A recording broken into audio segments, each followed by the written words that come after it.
आज हम आपके लिए लाए हैं अधिक मास स्नान में सुनी जाने वाली एक और बहुत ही सुंदर सी कहानी।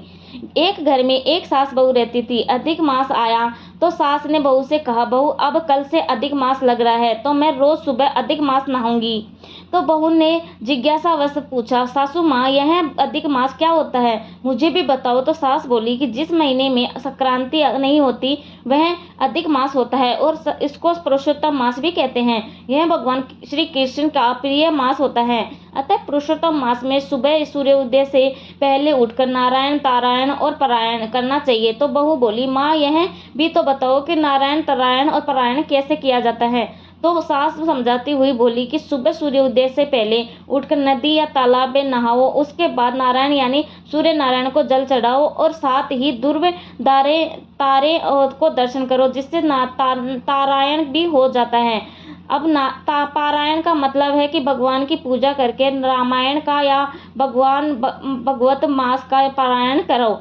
पूरे महीने रामायण या भगवत का पाठ करोगे। तो बहू ने कहा कि माँ अधिक मास स्नान से इतना पुण्य मिलता है तो मैं भी करूँगी। तो सास बोली कि नहीं, तू भी करेगी तो घर का सुबह का काम कौन करेगा। तो बहू बेचारी डर गई और पर उसने मन ही मन में ठान लिया। दूसरे दिन सासू जी तो 4 बजे उठी तो और तालाब में नहाने चली गई। उधर बहू भी पीछे से उठ गई। उसने देखा कि मटके के नीचे का कूड़ा पानी में भरा था तो उसी से नहा ली। उसके बाद उसने छत पर जाकर नारायण तारायण भी कर लिया। उसके बाद उसने घर का सब काम भी जल्दी जल्दी कर लिया कि कहीं सासू जी आ जाएगी तो गुस्सा होगी। ऐसा करते करते 3-4 दिन निकल गए। साथ में ही सारे काम भी करती और स्नान भी करती। बहू रोजाना कुएं पर पानी भी भरने जाती थी। एक दिन कुएं पर पानी भरने गई तो उससे घड़ा ही नहीं उठ रहा था। तो वह सोची, अरे रोज तो उठकर ले जाती थी, आज क्यों नहीं उठ पा रही है। यह कहते हुए बहू सोच में पड़ गई। उसने इधर उधर देखा तो एक नौजवान लड़का दिखाई दिया। तो उसने उसे बुलाया और कहा, भाई मुझे यह घड़ा उठवा दो, रोज तो उठा लेती हूँ पर आज नहीं उठा पा रही हूँ। तो रोजवान ने उसकी मदद की और साथ में कहता चला गया कि सासू नहावे उड़े और बहू नहावे कूड़े। 1 दिन 2 दिन 3 दिन ऐसा होते होते अब तो रोज ही यह नियम बन गया कि बहू से घड़ा उठते ही नहीं और वह लड़का उसकी मदद करता और वही बात बोलता चला जाता कि सासू नहावे उड़े और बहू नहावे कूड़े। एक दिन बहू ने उससे पूछा कि भाई तुम ऐसा क्यों बोलते हो। तो वह बोला कि तुम रोज नहाती हो ना कूड़े के पानी से। तो बहू ने कहा कि तुम्हें कैसे पता और क्या नाम है तुम्हारा। तो वह युवक मधुर मुस्कान से बोला कि मुझे सब पता है। बहू ने सोचा कि शायद मैंने कभी बढ़ाया होगा तो इसने सुना लिया होगा। फिर बहू ने पूछा, अच्छा चलो तुम्हारा नाम तो बताओ। लड़के ने कहा, तुम मेरा नाम जानकर क्या करोगी, मैंने तुम्हारा काम कर दिया, बस यही बहुत है। इस तरह दिन बीतते गए। बहू उससे नाम पूछती परंतु वह नहीं बताता। एक दिन उसने नाम बता दिया कि मेरा नाम दामोदर है। बहू अब उसे दामोदर नाम से पुकारने लगी। उधर अधिक मास पूरा होने में आया तो सासू माँ ने बहू से कहा कि कल मैं अधिक मास का जोड़ा जोड़ी जिमाऊंगी तो कल तू 5 पकवान बनाना। अब यह सुनकर बहू तो चिंता में पड़ गई कि अधिक मास तो मैं भी कर रही हूँ, मैं जोड़ा जोड़ी कहाँ से जिमाऊंगी। यह सोचते हुए रात हो गई। सुबह वैसे ही नारायण किया और पानी लेने गई कुएं पर। देखा तो दामोदर वहीं था। उसने दामोदर को अपनी समस्या बताई। तब अब दामोदर ने कहा कि बहन चिंता क्यों कर रही हो, मैं हूं ना, मैं जाऊंगा जोड़ा जिमाने। तो वहीं बोली, मैं कैसे बुलाने आऊंगी। तो दामोदर ने कहा, तुम और कुछ नहीं करना, बस 2 थाली परोस कर तुलसी वृंदावन में रख देना और घंटी बजा कर देना तो मैं आ जाऊंगा। बहू कुछ नहीं समझी। वह बोली, अरे ऐसे कैसे आ जाओगे। दामोदर बोला, तुम इसकी चिंता मत करो, बस जैसा मैंने कहा वैसा करो। बहू बोली, ठीक है।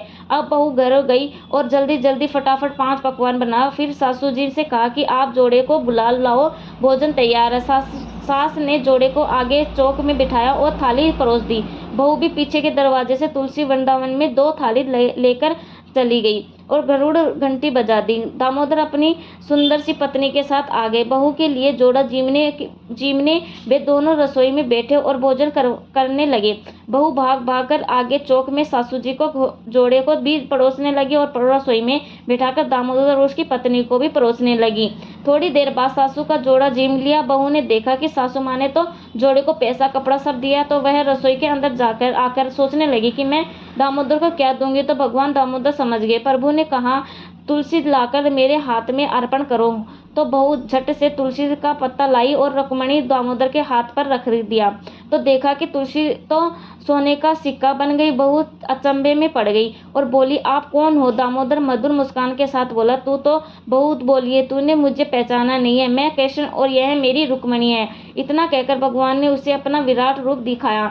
बहू तो देखते ही रह गई और भगवान को श्री चरणों में गिर गई और कहने लगी, माफ करना प्रभु, मैंने अज्ञानता वश को नहीं पहचाना। भगवान ने उसे आशीर्वाद दिया और मजे से जिम कर चले गए। उधर सासू माँ का जोड़ा भी जिम कर चला गया। अब सासू जी ने कहा कि चल बहू, हम दोनों भी भोजन करते हैं। तो इधर रसोई में देखा तो थाली भरी हरे मोती माणिक से कलश भी सोने का हो गया और जाते हुए भगवान के पद चिन्ह मिले। सासू जी को आश्चर्य हुआ। उन्होंने बहू से पूछा तो बहू ने पूरी बात बताई।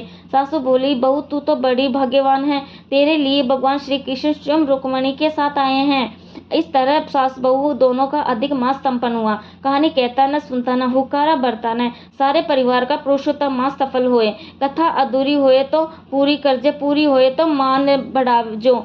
जय श्री राधे। वीडियो पसंद आए तो लाइक, सब्सक्राइब एंड कमेंट जरूर कर दें। जय श्री कृष्ण। राधे राधे। Thank you. धन्यवाद।